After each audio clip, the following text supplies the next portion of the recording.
છેલ્લા એક સપ્તાહથી ઘર, ઓફિસ, બસ, ટ્રેન, ખેતર, પાનના ગલ્લે તમે જ્યાં પણ જતા હશો ત્યાં બસ સિલિન્ડર જ ચર્ચામાં છે. આ તમામની વચ્ચે સરકાર વારંવાર વિનંતી કરી રહી છે કે જો તમારી આસપાસ પીએનજી પાઇપલાઇન હોય તો તમે એલપીજી સરેન્ડર કરીને પીએનજી કનેક્શન લઈ લો. એવામાં મારી જેમ તમારામાંથી પણ ઘણાને સવાલ થતો હશે કે શું આપણી પાસે પીએનજીનો પૂરતો જથ્થો છે? એલપીજીમાંથી પીએનજી લઈશું પછી ભેરવાઈ તો નહીં જઈએ ને? પરંતુ આંકડાને જોતા એવું લાગી રહ્યું છે કે પીએનજીનો વપરાશ વધશે તો પણ કોઈ તકલીફ નહીં પડે, કેમ કે આંકડાકીય રીતે દેશમાં પર્યાપ્ત પીએનજી મળી રહેશે. કઈ રીતે મળી રહેશે અને શા માટે ચિંતા કરવાની જરૂર નથી તે આજે આપણે સમજીએ.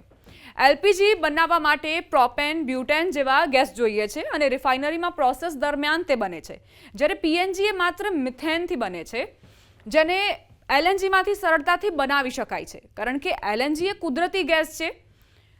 એલપીજીના બદલે પીએનજી પર આખરે કેમ સરકાર ભાર આપી રહી છે?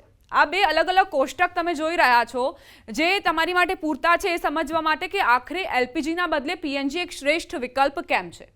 તો એલપીજીની વાત કરીએ, આયાત પર વધુ નિર્ભરતા છે, અને પીએનજીની વાત કરીએ જે આયાત પર પ્રમાણમાં ઓછી નિર્ભરતા છે. 60% આયાત પર નિર્ભરતા છે, જ્યારે કે પીએનજીની વાત કરીએ તો 52% એલએનજી આયાત કરીને તેમાંથી ઘર આંગણે તેનું ઉત્પાદન શક્ય છે. હવે તમને સવાલ થશે કે એલએનજી શું? તો એલએનજી એ એક લિક્વિડ દ્રવ્ય છે જેને પરિવહન માટે ઉપયોગમાં લેવામાં આવે છે, કારણ કે ગેસને તમે પરિવહન નથી કરી શકતા, એટલે તેને લિક્વિડ દ્રવ્ય તરીકે તૈયાર કરવામાં આવે છે. ત્યારબાદ તેને ગરમ કરીને પીએનજીમાં તબદીલ કરી શકાય છે. હવે આવીએ કે આખરે એલપીજી શું, કેવી રીતે તે આપણી માટે થોડી ચિંતાઓ, થોડા પડકારો સર્જી શકે છે.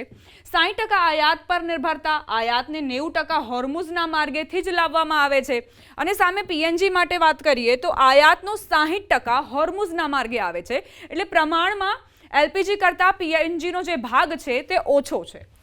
33 કરોડથી વધુ પરિવાર વપરાશ કરતા છે, અને સામે 1.3 કરોડ પરિવાર વપરાશ કરતા છે, એટલે એલપીજીનો ખૂબ મોટો હિસ્સો જે ઘરેલું ઉત્પાદન માટે જાય છે, ઘરેલું ગેસ તરીકે ઉપયોગ થાય છે. ઉત્પાદનમાં વધુ સમય અને ખર્ચ લાગે, અને સામે પીએનજીની વાત કરીએ તો ઉત્પાદનમાં પ્રમાણમાં ખર્ચ અને સમયની બચત છે. એટલે તમામ ફાયદા એ પીએનજીમાં અત્યારે જોવા મળી રહ્યા છે. ઘરે ઘરે પહોંચાડવામાં સમય અને ખર્ચ બંને વધુ લાગે છે, એટલે કે ઘરે ઘરે પહોંચાડવામાં જે પીએનજીમાં ખર્ચ થાય છે તેની સાપેક્ષે એલપીજીમાં વધુ ખર્ચ થાય છે, વધુ સમય લાગે છે. અને સામે અહીં વાત કરીએ તો ખર્ચ અને સમય બંને ઓછા છે, એટલે સરકારને સરળતા રહેશે જો એલપીજીના જગ્યાએ તમે પીએનજીનું કનેક્શન લીધું તો તમે પીએનજીનો વધારે ઉપયોગ કરો તો એ પ્રમાણમાં આપણને ખર્ચાળ પણ ઓછું છે, અને સાથે જ સમયની પણ અહીં બચત થાય છે. એલએનજીનો કયા કયા સેક્ટરમાં ઉપયોગ કરવામાં આવે છે તે પણ સમજી લઈએ. આ ગ્રાફિક્સના માધ્યમથી સરળતા રહે તે માટે આ તૈયાર કર્યું છે અમે. ખાતરમાં 30% એલએનજીનો ઉપયોગ થાય છે. સીએનજી પીએનજીમાં આ આંકડો 24% છે.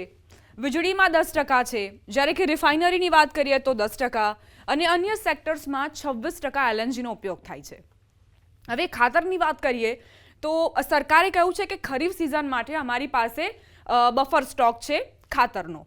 હવે માની લો કે સરકાર આ જે એલએનજીનો જથ્થો છે તેનો ઉપયોગ ખાતર બનાવવાના સ્થાને પીએનજી બનાવવામાં કરે, કેમ કે બફર સ્ટોક છે આપણી પાસે, ખાતરને લઈને પૂરતો સ્ટોક છે ખરીફ પાક માટે, જે પણ જથ્થો આપણને જોતો હતો, જે આપણી ખપત હતી, તો તેને ડાયવર્ટ કરીને અને આપણે પીએનજી બનાવીએ તો એક સારો વિકલ્પ છે. સરકાર એટલે જ વારંવાર એવું કહી રહી છે કે એલપીજીનો શ્રેષ્ઠ વિકલ્પ અત્યાર માટે પીએનજી છે. અન્ય જે સેક્ટર્સ છે તેમાં પણ બની શકે કે ક્યાંક આપણે ઘટાડો કરીએ અને તેને ડાયવર્ટ કરીને પીએનજીનો જથ્થો ઉપલબ્ધ કરાવવામાં આવે, પીએનજીનું ઉત્પાદન કરાવવામાં આવે. તો આ જ સરકારની રણનીતિ હોઈ શકે છે. મોટે ભાગે આ જ પ્રકારની રણનીતિ પર સરકાર અત્યારે કામગીરી કરી રહી છે.